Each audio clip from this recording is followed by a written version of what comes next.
मोदी जी बोले बैठे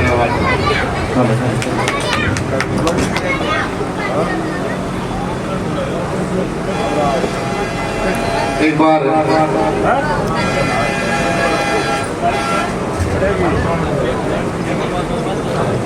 आप सभी से प्रार्थना करूंगा, आज के इस कार्यक्रम में उपस्थित मेरे मोदियों से मेरे किसान भाई और नौजवान साथियों, पत्रकार मित्रों, आज आप लोगों ने ये मेरे जन्मदिन के ऊपर बहुत ही शानदार और जानदार कार्यक्रम यहाँ मेड़ की धरती पर, कोडले की धरती पर, इस पंचायत मुख्यालय के चौक पर बस्ती माता के बीच में किया है।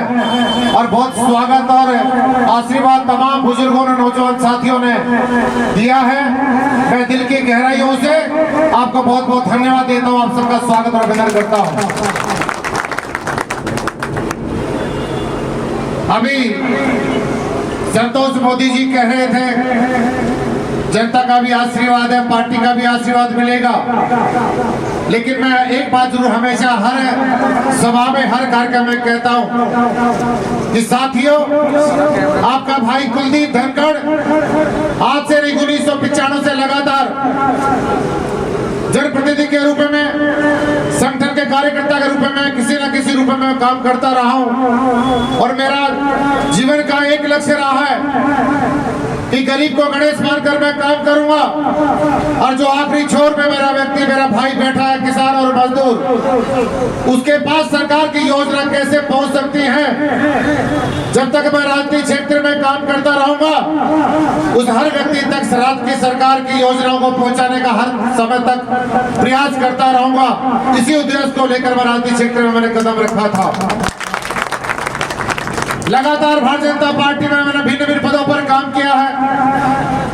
राजस्थान भारतीय जनता पार्टी के नेताओं ने, केंद्र के नेताओं ने मुझे बहुत आशीर्वाद भी दिया है, बहुत सारे अवसर भी दिए हैं। लेकिन साथियों, जब जब भी कोई क्षेत्र में जाता हूं, जिस प्रकार से बुजुर्गों का आशीर्वाद मुझे मिलता है, नौजवान साथियों का सहयोग मिलता है, बच्चों का जो प्यार मिलता है, माता बहनों की जो कृपा होती है, उसे देखने से मिलती है। ये मानव योनि, जिसमें शास्त्रों में लिखा है 84 लाख योनि में एक बार मानव योनि प्राप्त होती है। और इस मानव योनि में आने के बाद आपका भाई मानव के कल्याण के लिए काम करेगा और आखिरी समय तक काम करता रहेगा। ये चुनाव आएंगे और जाएंगे, ये नेता आएंगे और जाएंगे, मैं हमेशा मेरे दिल की इच्छाओं की मैं हमेशा व्यक्त करता रहा हूं। लेकिन जो आप लोगों ने मुझे आशीर्वाद दिया, इसे विराटनगर में जब मैं 2007 से लगातार घूमता रहा, मैं यहाँ गांव की चौपाल पर जाता था, गांव की ढाणी में जाता था, एक व्यक्ति से मेरी कोई नमस्कार उस समय नहीं हुआ करती थी। और 2-3 बार तो मैं इस प्रकार से आगे पावटा से चला गया था कि कोई लोगों से नमस्कार में हाथ जोड़ता था, जो अनजान इलाका था। आप लोग पहले जमारामुड़ी विधानसभा में आते थे, मैं कोटपुतली विधानसभा का कार्यकर्ता हुआ करता था, लेकिन परिसमन हुआ और परिसमन के बाद 2007 में आपको और हमको मिलाने का मौका देश के चुनाव आयोग ने किया था। और उसके बाद से लगातार आपके साथ में खड़ा हूं। और साथियों, जो अनजान चेहरा आप लोगों के बीच में आया था, आज मेरी स्थिति ये हो गई, इस कोडला क्षेत्र के हर गांव ढाणी में आज जितना मेरा प्रेम आप लोगों के साथ है, खेत और खलिहान से लेकर, किसान और मजदूर से लेकर, नौजवान मातृशक्ति से लेकर और हर बच्चे तक मेरी एक आपस का भावकर हमारा जो प्यार बना है, ऐसा मुझे साथियों लगता है। ये मंच पर सारे के सारे नेता विराजमान है कि मैं भांगरी में जरूर मैंने जन्म लिया है, लेकिन आपका जो हमेशा प्यार रहा है, ऐसे लगता है मेरा जन्म भी इस कोडले में ही हुआ है। इस प्रकार का मुझे एहसास दिलाता है। साथियों, बहुत लंबे समय तक हमने काम किया है। आज बड़ा विभूत इस बात को लेकर हूं कि एक सामान्य से कार्यकर्ता को आपने आशीर्वाद देने के लिए, जन्मदिन को मनाने के लिए आज आपने एक कार्यक्रम किया है। लेकिन मैंने पहले ही कहा था, कार्यक्रम का जो रूप होगा, कार्यक्रम का जो स्वरूप होगा, माननीय मोदी जी की जो 9 साल के उन्होंने पूरा किया है, उस पर जो हमारे भारत सरकार की योजनाएं होंगी, उन पर हम आपसे बातचीत करेंगे। साथियों, हिंदुस्तान में बहुत सारे संकट और साफ साफ मैं निवेदन भी करना चाहता हूं, आज पूरे राजस्थान में नहीं, पूरे देश में नहीं, अभी तो पूरे विराटनगर में जो पीने के पानी का काम चल रहा है, राजस्थान की सरकार की मेहरबानी से नहीं, नरेंद्र मोदी की कलम से आदेश होने के बाद हर गांव में टंकी का निर्माण होने लगा है।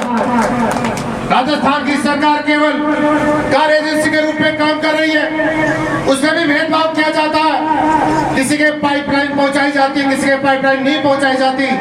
इस प्रकार का दुर्व्यवहार इस विराटनगर में नेताओं के द्वारा होता। आप लोगों ने देखा, मैंने हमेशा कोरोना काल में भी, आपको ध्यान होगा मित्रों, विराटनगर शहर में आज की तारीख में 110 घंटे में एक बार पीने का पानी आता है। कई मेरे साथी, मेरे दोस्त इस कार्यक्रम में आए हुए हैं। आप लोग इस बात को जानते हो, कोरोना काल का समय चल रहा था, माताओं बहनों के फोन आए, नौजवान साथियों को दूरभाष पर कहा, धनखड़ साहब विराटनगर में पीने का पानी नहीं है। मैं वहां गया, कलेक्टर से मैंने बातचीत करी, एसपी को भी मैंने एक बार आगाह किया कि माननीय एसपी साहब कोरोना काल चल रहा है, धारा 144 लग रही है, मैं विराटनगर की जनता के पास जा रहा हूँ, पीने का पानी नहीं है। अगर आपने पीने का पानी एक दिन में प्रबंध नहीं करा तो मजबूरन आपके खिलाफ बैठना पड़ेगा। साथियों, इससे ज्यादा दुर्भाग्य इस देश का हो नहीं सकता, इस विराटनगर की जनता का हो नहीं सकता कि पीने के पानी के लिए जब हिंदुस्तान में नहीं पूरे दुनिया में कोरोना काल का कहर ढहरा था, उस समय आपका भाई कुलदीप धनखड़ जनता के साथ सड़कों पर बैठकर पीने के पानी की गुहार राजस्थान की सरकार से लगा रहा था। कलेक्टर ने मुझे वापस टेलीफोन किया, धनखड़ साहब कोरोना काल चल रहा है, हजारों लोगों के साथ आप धरने पर बैठे हो। मैंने कहा हम भी मरने से डरते हैं, लेकिन क्या करें, मेरे विराटनगर का कैसा माहौल पैदा कर दिया गया। लेकिन आप लोगों को ये पानी उधर करना चाहता हूँ, आज बैठकुंडले की धरती पर साथियों समय हमारा अच्छा आने वाला है, और समय जब अच्छा आएगा और आपका भाई ताकत में आएगा, इसे विराटनगर में चीटी की आवाज भी आपको सुनाई नहीं देगी, गोली कांड तो बहुत दूर होगा। इस प्रकार की शांति व्यवस्था कायम करने का काम करेंगे। आज भारतीय जनता पार्टी के कार्यकर्ता विराजमान है, बहुत सारे लोग आशीर्वाद देने के लिए आए, बहुत सारी योजनाओं की बात भी कर रहा था। अरे मैं तो उस किसान का बेटा हूँ जिन्होंने हमेशा अपने खेत में हल चलाकर खेत को सींचने का काम किया और मजदूर के साथ खड़ा रहकर हमेशा मजदूर को आगे बढ़ाने का प्रयास किया। ऐसे किसान का बेटा हूँ, और हिंदुस्तान तो किसानों का, नौजवानों का, मजदूरों का देश है, और हिंदुस्तान पर जो सीमाओं पर हमारे जो हिंदुस्तान की सीमाओं की रक्षा करने का काम करता है, तो हमारे हिंदुस्तान में किसान के बेटे, मजदूर के बेटे, खेत और खलिहान के भाई अपने सीने में गोली खाकर इस भारत मां की रक्षा करने का काम कोई करता है, तो हिंदुस्तान का किसान और मजदूर करता है।